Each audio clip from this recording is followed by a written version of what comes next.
Bangladesh railway signal association কেন্দ্রীয় দ্বিবার্ষিক সম্মেলন 2024 অনুষ্ঠিত। অনুষ্ঠানে প্রধান অতিথি ছিলেন প্রধান সংকেত ও টেলিযোগাযোগ প্রকৌশলী সুশীল কুমার হালদার। বিশেষ অতিথি ছিলেন মিজানুর রহমান, শহীদুজ্জামান, তারেক মোহাম্মদ, শামসু তুষার, আবু হেনা, মোস্তফা আলম, রুবাইত শরীফ, এম রাজীব বিল্লাহ, মোহাম্মদ সেলিম, মোতাহার আলী, ASM আশরাফ উদ্দিন, মিজানুর রহমান ও আব্দুস সালাম। অনুষ্ঠানের উদ্বোধক প্রধান উপদেষ্টা Bangladesh railway signal association Subhash Ranjan Chowdhury. অনুষ্ঠানে প্রধান আলোচক ছিলেন সুভাষ কুমার মল্লিক। সভাপতিত্ব করেন মোহাম্মদ ফুয়াদ ইবনুল কায়েস তালুকদার। অনুষ্ঠানে বাংলাদেশ রেলওয়ে সিগন্যাল অ্যাসোসিয়েশনের পক্ষ থেকে 12 দফা দাবি নামা দেওয়া হয়। অনতিবিলম্বে SM হতে AC পদে পদোন্নতি দিতে হবে। অনতিবিলম্বে জনবল সংশোধন করে দিদি 2020-এর অনুরূপ MIC করতে হবে। প্রস্তাবিত নিয়োগ বিধিতে MIC 2020 নিয়োগ বিধি মোতাবেক থাকবে এবং পদোন্নতি কোটা MS থেকে S এই পদে 50% এবং খালাসি থেকে SM পদে 20% করতে হবে। SM এর স্কেল পূর্বের ন্যায় TXR এর সমান করে বৈষম্য দূর করতে হবে। কন্টেস্ট স্পট মামলার রায় পূর্ণাঙ্গ বাস্তবায়ন করতে হবে। ওভারটাইম চালু করতে হবে। আউটসোর্সিং নবদাসত্ব প্রথা বন্ধ করে TLR চালু করতে হবে। অন্যান্য ডিপার্টমেন্টের ন্যায় মাঠ পর্যায়ের কর্মচারীদের মানসম্মত পোশাক প্রদান করতে হবে। হয়রানিমূলক বদলি বন্ধ করতে হবে। আন্তনগর ট্রেনে ভ্রমণ সুবিধা সহ কার্ডে পাস প্রদান করতে হবে। নিরাপদ ও ডিসেন্ট কর্মস্থল বাস্তবায়ন করতে হবে। প্রতি স্টেশনে MSদের সাংকেতিক যন্ত্রপাতি রক্ষণাবেক্ষণ কাজের সুবিধার্থে অ্যাসেন্ট এক্স এবং ওয়াটকিং ব্যবস্থা করতে হবে। দাবি নিয়ে কথা উঠেছে কর্মঘণ্টা, জনবল।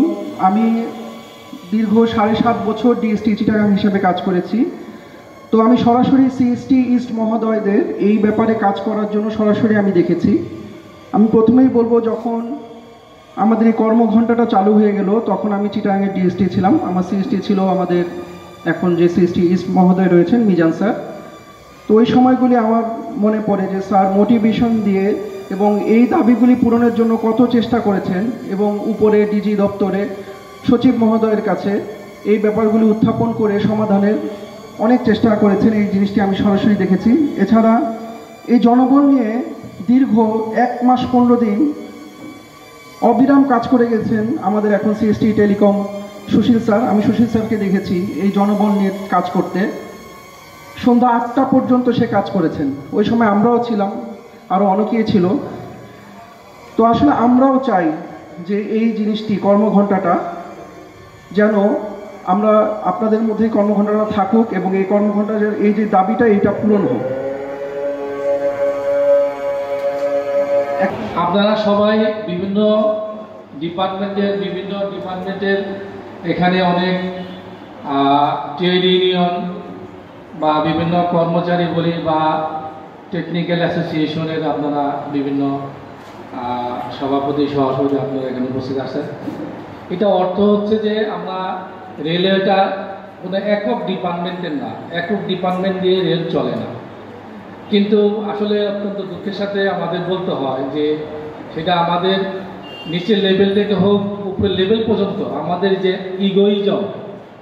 ইগোইজমগুলো আমাদের যদি বন্ধ না করা হয় তাহলে আমাদের রেলকে সামনে আগায় নেওয়া খুব কঠিন। যে আমার রেল, আমি সব কিছু আমার ডিপার্টমেন্ট আজকে বা আমি চেয়ারে বা আমি এখন আমার ডিপার্টমেন্টের জন্য করব, এইরকম অবস্থা থাকলে রেল চালানো খুব মুশকিল হয়ে যাবে।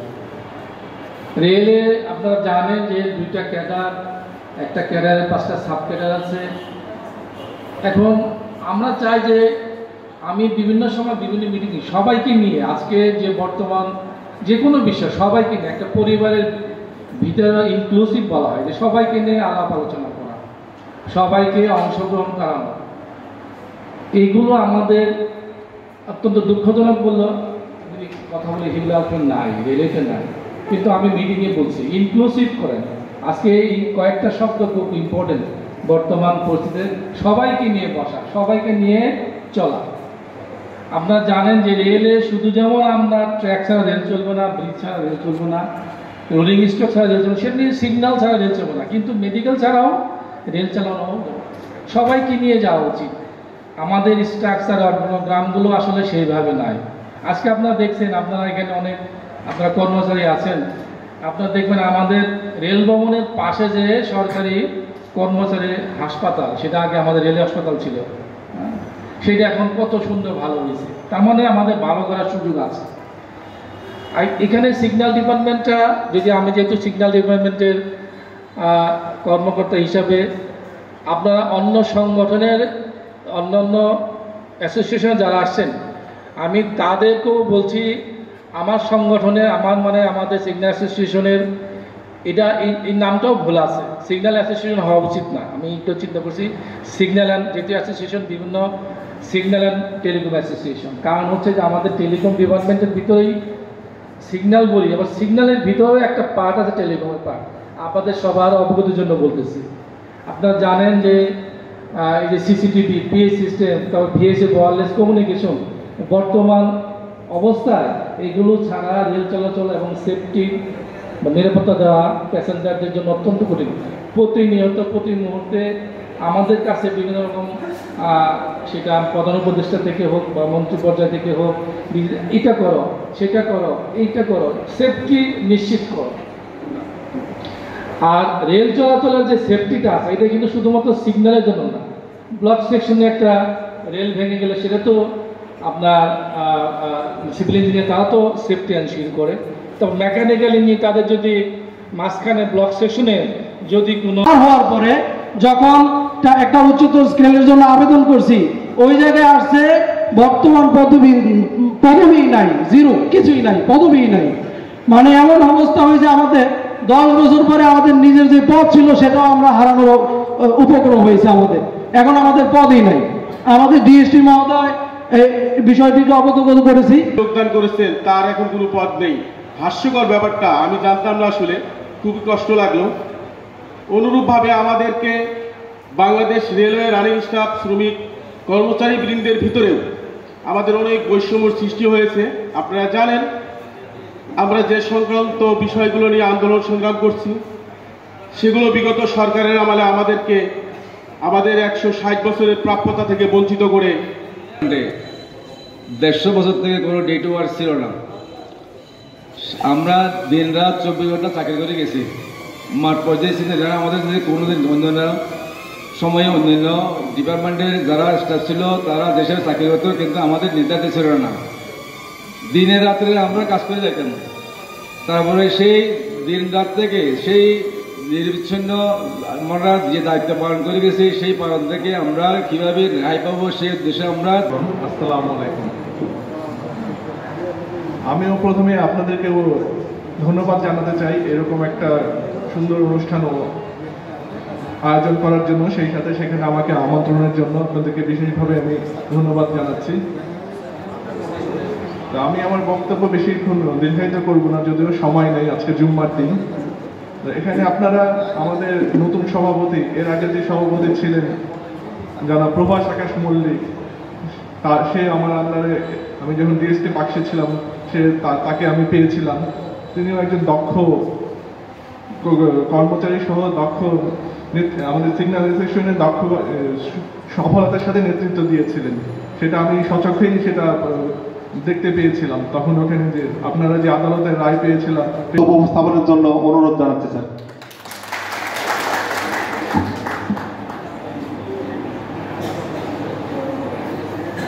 আসসালামু আলাইকুম। বাংলাদেশ রেলওয়ে সিগন্যাল অ্যাসোসিয়েশনের দ্বিবার্ষিক সম্মেলনের সম্মানিত সভাপতি, মাননীয় প্রধান অতিথি, বিশেষ অতিথি এবং আমার সহকর্মীবৃন্দ, সবাইকে আজকের এই দ্বিবার্ষিক সম্মেলনে স্বাগত এবং আমার শুভেচ্ছা জানিয়ে আমি সংক্ষিপ্ত আমার বক্তব্য শুরু করছি। সবাইকে আমি আমার, যেহেতু এটা সিএসটি ইস্ট হিসেবে সেকেন্ড টাইম পোস্টিং, আমি আবার সবাইকে একসঙ্গে পেয়েছি।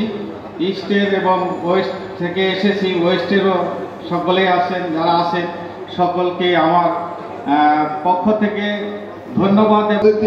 বিশেষ অতিথি সকলকে আমি ধন্যবাদ জানাই। আজকের এই অনুষ্ঠানে উপস্থিত হয়ে আমাদেরকে গৌরবান্বিত করেছেন, আমাদের অনুষ্ঠানটাকে আরো উজ্জ্বল করেছেন। আমি আপনাদের সকলকে ধন্যবাদ জানাচ্ছি স্যার। বিশেষ অতিথি সকলকে আমি ধন্যবাদ জানাই আজকের এই অনুষ্ঠানে উপস্থিত হয়ে আমাদেরকে গৌরবান্বিত করেছেন, আমাদের অনুষ্ঠানটাকে আরও উজ্জ্বল করেছেন। আমি আপনাদের সকলকে ধন্যবাদ জানাচ্ছি স্যার। সম্মানিত ভাইরা, আজকের এই দ্বিবার্ষিক সম্মেলনে আমাদের মাঝে প্রধান অতিথি হিসেবে উপস্থিত আছেন আমাদের শ্রদ্ধাভাজন স্যার, প্রধান সংকেত ও টেলিযোগাযোগ প্রকৌশলী জনাব সুশীল কুমার হাওলাদার এবং অন্যান্য বিশেষ অতিথিবৃন্দ।